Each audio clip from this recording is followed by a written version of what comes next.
नमस्कार मित्रों, मेरा नाम है आदित्य। आप देख रहे हैं एडवोकेट आदित्य यूट्यूब चैनल।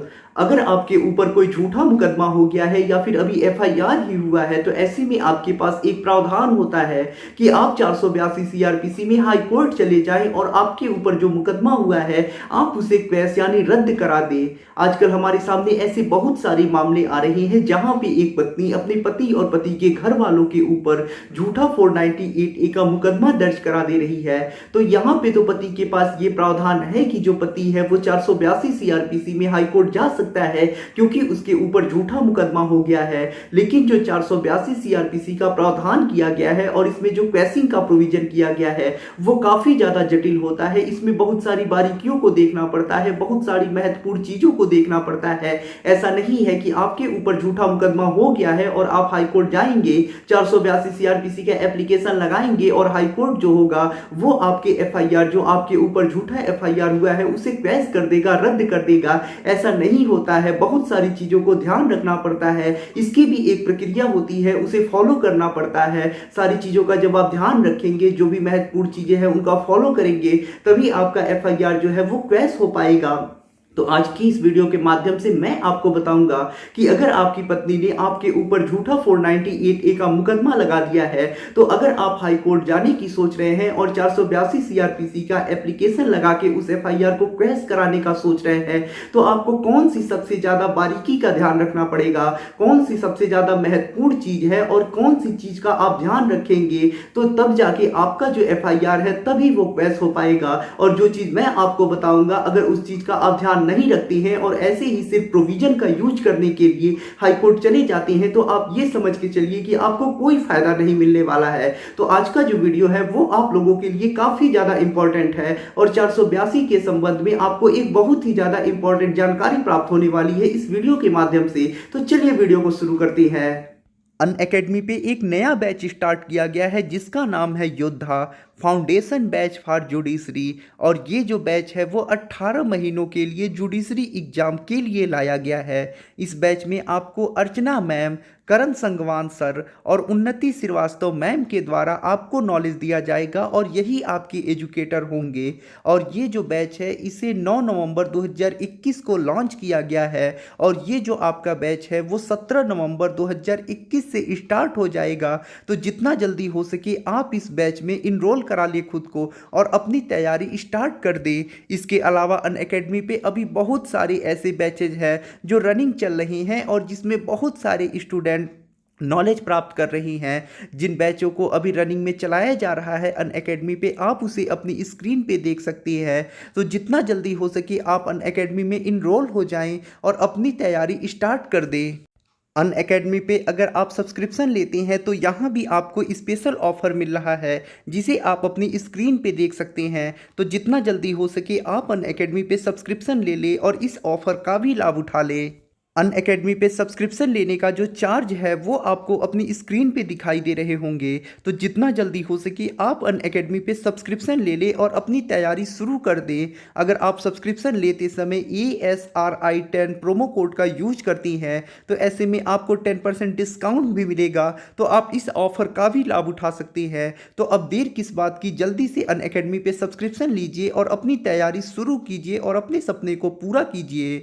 तो देखिए, 482 सीआरपीसी का जो प्रार्थना पत्र लगाया जाता है वो हाई कोर्ट में ही लगाया जाता है। ऐसा नहीं है कि आपके ऊपर झूठा मुकदमा हुआ है तो आप सेशन कोर्ट में इस एप्लीकेशन को लगा दें। इस एप्लीकेशन का यूज करने के लिए आपको हाई कोर्ट ही जाना पड़ेगा जब आपके ऊपर कोई भी झूठा मुकदमा दर्ज हो जाता है और आपके पास कोई सबूत होता है जिससे आप वो सिद्ध कर दे कि वो मुकदमा झूठा है या फिर एफआईआर में कोई गड़बड़ी होती है, स्टेटमेंट में कोई गड़बड़ी होती है, तभी आप हाई कोर्ट जाएंगे। और अगर हाई कोर्ट को लगता है तो ऐसे में जो आपके ऊपर मुकदमा दर्ज हुआ है उसे वहीं से क्वैश कर सकता है या फिर उस पे स्टे भी लगा सकता है। तो ये तो हो गया प्रोविजन का बात। अब हम समझ लेते हैं कि अगर आप हाई कोर्ट जाने की सोच रहे हैं, आपकी पत्नी ने आपके ऊपर झूठा 498A का मुकदमा लगाया है, तो आपको सबसे ज्यादा किस बात का ध्यान रखना होता है।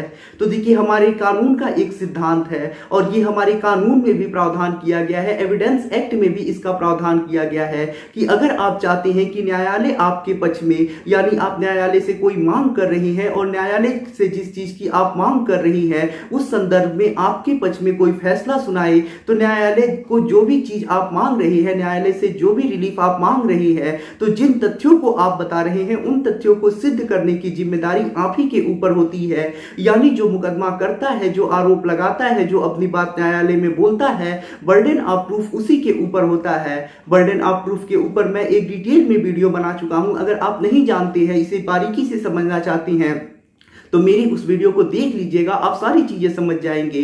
तो न्यायालय से जो भी आप रिलीफ मांग रही हैं, जो भी तथ्य आप बता रही हैं, तो उस चीज को सिद्ध करने की जिम्मेदारी आप ही की होगी। जैसे आपकी पत्नी ने आपके ऊपर 498A में केस किया है और उसने आरोप लगाए हैं कि मेरा जो पति है वो दहेज मांगता है, मुझसे मारपीट करता है और भी इस प्रकार के बहुत सारे आरोप लगाए हैं। तो ऐसे में ये सारी चीज सिद्ध करने की जिम्मेदारी आपकी पत्नी की ही होगी। आपके ऊपर कोई बर्डन ऑफ प्रूफ नहीं होगा, यानी पति के ऊपर कोई बर्डन ऑफ प्रूफ नहीं होगा।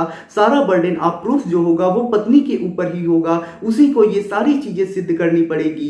तो जो भी चीज आप कोर्ट में कहती हैं, जो भी रिलीफ मांगते हैं, जो भी तथ्य बताते हैं, उन सारी चीजों को सिद्ध करने की जिम्मेदारी आप ही की होती है। तो ऐसे में जब आप हाई कोर्ट जा रहे हैं क्वेश्चन के लिए, तो यहां पे आप हाई कोर्ट से क्या रिलीफ मांग रहे हैं कि जो भी FIR आपके ऊपर है, जो मुकदमा आपके ऊपर है, उसे क्वैश कर दिया जाए। तो अब क्वैश क्यों किया जाए, इसे सिद्ध करने की जिम्मेदारी आपकी होगी। यानी अगर आप हाई कोर्ट में ये रिलीफ मांग रही हैं कि जो आपके ऊपर FIR हुआ है उसे क्वैश कर दिया जाए, तो क्यों किया जाए इसे बताने की जिम्मेदारी आपकी होगी। इसे आप ही को सिद्ध करना पड़ेगा कि आपकी पत्नी ने जो FIR किया है, जो मुकदमा दर्ज कराया है, वो झूठा है, ये बातें झूठी हैं। इस बात के लिए आपके पास सबूत है और सारी चीजों को आप ही को सिद्ध करना पड़ेगा। यहाँ पे आपकी पत्नी सिर्फ डिफेंड करेगी आपके मुकदमे का। आप जो भी बातें रखेंगे, जो भी सबूत देंगे, उन्हें वो कहेगी कि ये झूठी हैं, लेकिन सिद्ध करने की जो जिम्मेदारी है, जो सारा भार रहेगा, वो आप ही के ऊपर रहेगा। तो ऐसे में आपको हाई कोर्ट तभी जाना है जब आपके पास ऐसे सबूत हो, जिन सबूतों से आप 482 CRPC का एप्लीकेशन लगा सकें और ठोस तरीके से अपनी बात को न्यायालय के समक्ष रख सके और उसे सिद्ध भी कर सके। आपको हाईकोर्ट कभी भी ऐसी स्थिति में नहीं जाना है जब आपके पास कोई सबूत ही ना हो। जैसे आपकी पत्नी ने झूठे आरोप लगा दिए, उसके पास भी कोई सबूत नहीं है कि वो जो FIR की है, जो मुकदमा दर्ज कराई है, वो सच्चा है, आपने उसे प्रताड़ित किया है। और ना ही ऐसी स्थिति में आपके पास ही कोई सबूत हो कि आप बेगुनाह हैं। तो ऐसी स्थिति में आपको कभी भी हाईकोर्ट नहीं जाना चाहिए, क्योंकि हाईकोर्ट आप जब जाएंगे तो आप ही को ये सारी चीजें सिद्ध करनी पड़ जाएंगी कि जो भी बातें हैं, जो भी आरोप लगे हैं, वो झूठे आरोप लगे हैं।